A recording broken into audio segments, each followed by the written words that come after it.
Olá pessoal, a graça e a paz que vem do nosso Senhor e Salvador Jesus Cristo. Eu sou o pastor Tarcísio e hoje, como é um dos objetivos do nosso canal, o Cidadania com Cristo, SIC, nós vamos falar um pouco sobre geração de renda. No vídeo passado nós falamos de forma teórica dos tijolos e agora nós vamos ver aquilo que eu falei na prática. Como é que o tijolo fica se a massa não fica boa, como é que o tijolo vai ficar se a prensa não estiver bem regulada. Veja bem, eu tenho aqui comigo o tijolo que eu fiz. Esse aqui é o lado fêmea do tijolo e aqui o lado do macho do tijolo. Esse tijolo foi feito por mim. E aí, o que aconteceu? Esse tijolo aqui, se você prestar bem atenção, ele é meio corrugado aqui, ó, e aqui. E se você olhar aqui direito, você vai perceber que ele não está 100% certinho, tá vendo? O que foi que ocasionou esse problema? Primeiro, anteriormente eu fiz um tijolo com uma massa muito mole e essa massa colou nas paredes da prensa. E por ter colado nas paredes da prensa, ela ficou ali e quando você coloca o solo cimento, logicamente ele está mole ainda, que você faz a prensa, quando você sobe o tijolo para poder retirá-lo da prensa, aquela massa que ficou colada nas paredes, ela vai arranhando o tijolo. E aí o tijolo, por ser um tijolo aparente, ele precisa ser perfeito, bem limpinho e bem lisinho. Esse foi um dos problemas que ocasionou isso aqui. A outra coisa foi a quantidade de água e a quantidade de barro que tem neste bloco, né, que tem nesse tijolo. Aqui tem uma quantidade maior de água e aqui também tem uma quantidade maior de barro. Se você conseguir fazer a porção correta, o seu tijolo vai sair bem lisinho.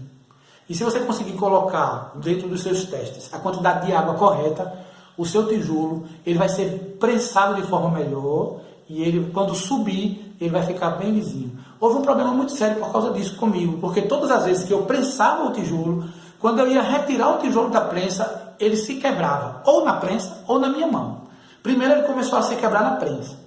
Depois ele começou a se quebrar quando eu levantava e ia levar para o local onde ia colocá-lo. Depois ele começou a quebrar quando estava mais ou menos perto da madeira onde eu ia colocar. Eu achei que eu já estava chegando perto. E depois eu consegui tirar o tijolo de forma correta e colocá-lo em um lugar seguro para secar. Então, você vai perceber que se a sua prensa não estiver 100% limpa, com essas massas na lateral, essas massas que ficarem grudadas na lateral, elas vão lhe trazer problemas na confecção do tijolo. A outra foi na questão das medidas do tijolo. Então eu vou abrir aqui eu consegui um paquímetro e eu quero lhe mostrar essas medidas aqui, ó. Preste atenção.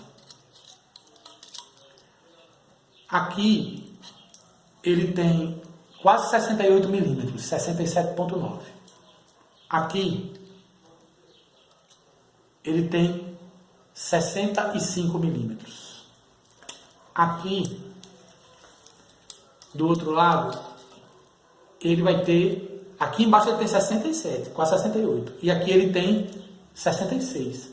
E aqui ele vai ter 63 milímetros. Foi o que ocasionou isso aí. É que, como a minha prensa foi feita por mim, pela minha falta de experiência, eu não consegui nivelar, colocar de forma paralela, dentro de um esquadro correto, a forma da fêmea e o macho que estão em cima, para eles terem a mesma medida. Então, quando você for montar a sua máquina, você precisa fazer com que você precisa sanar esse problema.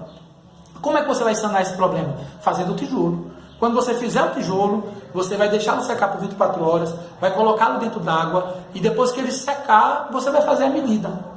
Se a medida estiver correta, você continua com a produção. Se a medida não estiver correta, você vai ter que parar a sua produção e você vai ter que fazer regulagem na máquina para que o prato a base onde a forma está, na parte de baixo, porque a parte de cima ela fica em cima fica fixa, né? Então a parte de baixo ela precisa ser ajustada. E aí você vai ajustando e você vai vendo as medidas do tijolo. Isso é uma coisa que você tem que fazer. Por quê? Por que isso? Simples. Porque se você não fizer assim, o tijolo vai ficar maior de um lado e menor do outro. Mas é só 1 milímetro. É, só 1 milímetro. mais 1 milímetro em 10 tijolos, ou seja, 70 centímetros, porque tem 7 centímetros de altura o tijolo, a média, né? 7 centímetros. Então, 1 milímetro em 10 vai dar 1 centímetro, em 14, 2 centímetros.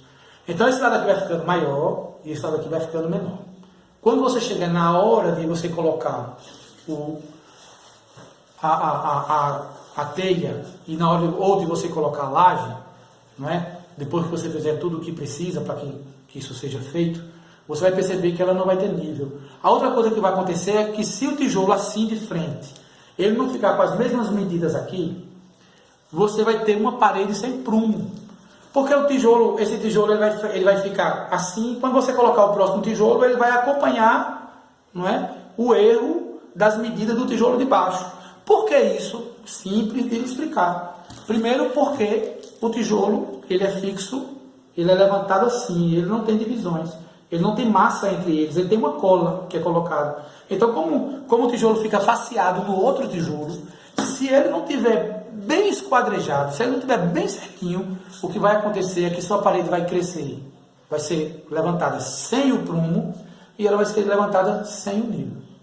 Então você precisa, dentro desses parâmetros, à medida que você fizer os seus tijolos, depois que você encontrar, não é, a medida correta do solo cimento e da água, você precisa também encontrar a medida correta do tijolo para que ele suba bem tranquilo e você possa fazer a sua construção sem a ajuda, não é, sem precisar pagar alguém para que ela aconteça. Um outro fator do tijolo que você precisa fazer é que depois que você fizer o tijolo, que ele tiver dentro das medidas corretas em relação ao solo cimento e as medidas corretas depois de prensado, você precisa levar esse tijolo para que ele seja testado em relação à sua dureza, à sua consistência. Quem é que faz isso? As pessoas que fazem lajotas, elas precisam, para serem aprovadas essas lajes e essas lajotas, elas precisam testar para saber a consistência. Porque, por exemplo, imagina a pessoa vende uma laje e de repente essa laje cede e cai. Então precisa testar a consistência.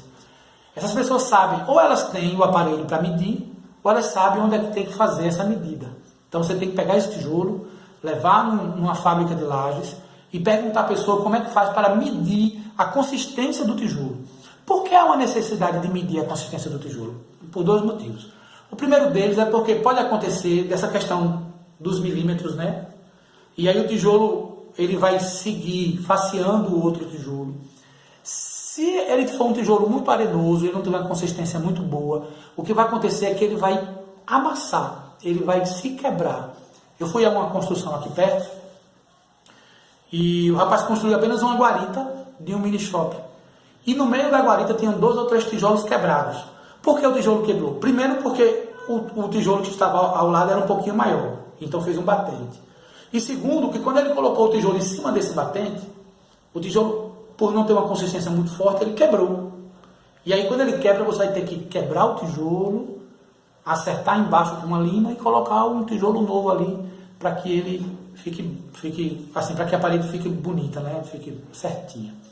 Então são essas preocupações que você vai ter com o tijolo. Eu espero ter lhe ajudado nesse vídeo.